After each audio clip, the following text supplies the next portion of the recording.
मैं अपने कॉलेज की रेसिंग टीम में सेलेक्ट हुई थी और हफ्ते में 2 दिन कॉलेज के बाद मेरी रेसिंग प्रैक्टिस क्लासेस हुआ करती थी। हमारे रेसिंग टूर्नामेंट के फाइनल्स होने वाले थे और मेरे कोच ने मुझसे कहा कि मैं क्लास के बाद 10 एक्स्ट्रा राउंड्स करूं ताकि मेरी अच्छी प्रैक्टिस हो जाए। राउंड्स ख़त्म हो जाने के बाद थकन के मारे मेरा बुरा हाल था और मैं फ़ौरन शावर लेने चली गई। मैंने शावर ऑन किया। गर्म पानी से नहाते हुए मैं इतना रिलैक्स फील कर रही थी कि मुझे टाइम गुजरने का एहसास ही नहीं हुआ। मुझे शावर लेते हुए तकरीबन कुछ 20 मिनट गुजरे होंगे कि एकदम लाइट चली गई।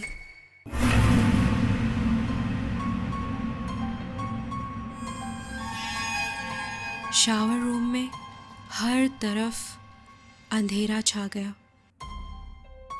और वहाँ कोई खिड़की भी नहीं थी कि कहीं से थोड़ी बहुत रोशनी आ जाए। मैंने आवाज़ देके पूछा, कोई है? मगर कोई आवाज़ नहीं आई। बिल्कुल खामोशी थी। मुझे लगा शायद बाकी सब लड़कियां घर जा चुकी हैं। मैं अंधेरे में जैसे तैसे करके अपना टॉवल ढूंढने लगी जो दीवार के दूसरी तरफ टंगा हुआ था। मैंने टॉवल जल्दी से लपेटा और दोबारा आवाज़ लगाई, कोई है? पर फिर कोई जवाब नहीं आया। खैर, मैं फिर अंधेरे में शावर से बाहर निकलने का रास्ता ढूंढने लगी। चलते चलते एकदम मेरा पाँव स्लिप हुआ और मैं ज़ोर से फर्श पे गिर पड़ी। मैंने उठने की कोशिश की पर मेरे घुटने में इतना दर्द हो रहा था कि मैं उठ ही नहीं पाई।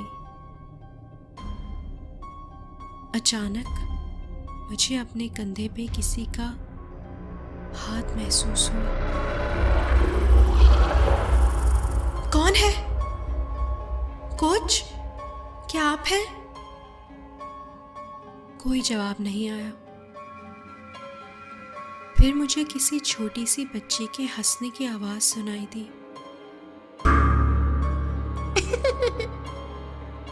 मैं आपकी मदद करूं? वो आवाज सुन के मैं कांप उठी। उस लड़की की आवाज बिल्कुल मेरी छोटी बहन के जैसी थी। मगर ये कैसे मुमकिन था? क्योंकि मेरी छोटी बहन की तो पिछले साल एक कार एक्सीडेंट में मौत हो गई थी।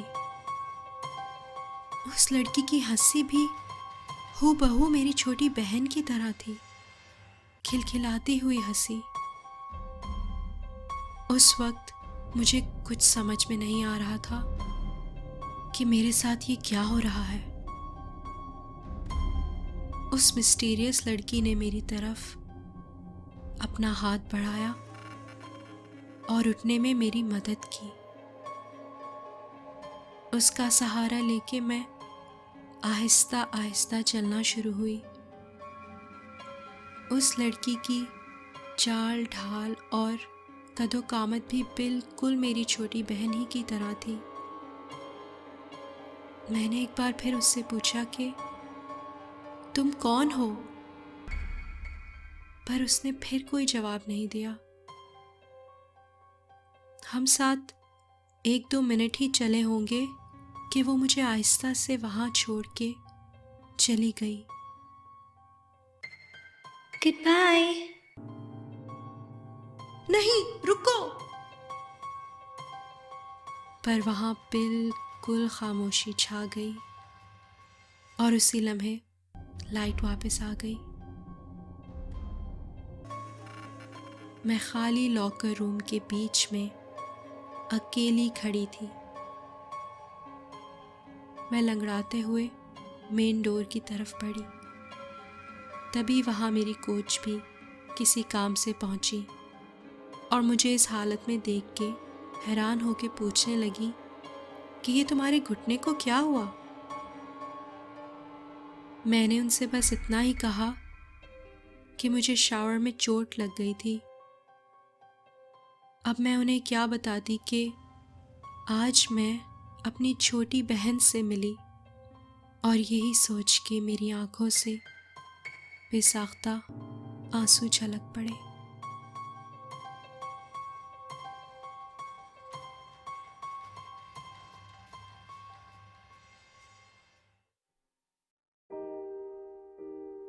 हाय गाइस, आई होप ये स्टोरी आपको अच्छी लगी होगी। जब मैंने ये स्टोरी पढ़ी तो मुझे ये स्टोरी बहुत ही इमोशनल लगी और मैंने सोचा कि मैं इस स्टोरी पे ज़रूर वीडियो बनाऊंगी। कितना अजीब सा एहसास है कि जब कोई हमारा अपना हमें छोड़ के चला जाए तो हम बस यही सोचते रहते हैं कि काश हमें एक मौका और मिलता उनसे मिलने का, और अगर वाकई में हमारा उनसे किसी सूरत में सामना हो जाए तो वो क्या कैफियत होगी इसका हम अंदाज़ा भी नहीं लगा सकते। तो चले, मैं आपसे मिलती हूँ एक और हॉरर स्टोरी के साथ। अपना बहुत ख्याल रखिएगा और मुझे इसी तरह सपोर्ट करते रहिएगा। Don't forget to comment and subscribe to my channel. I'll see you soon. Until then, bye.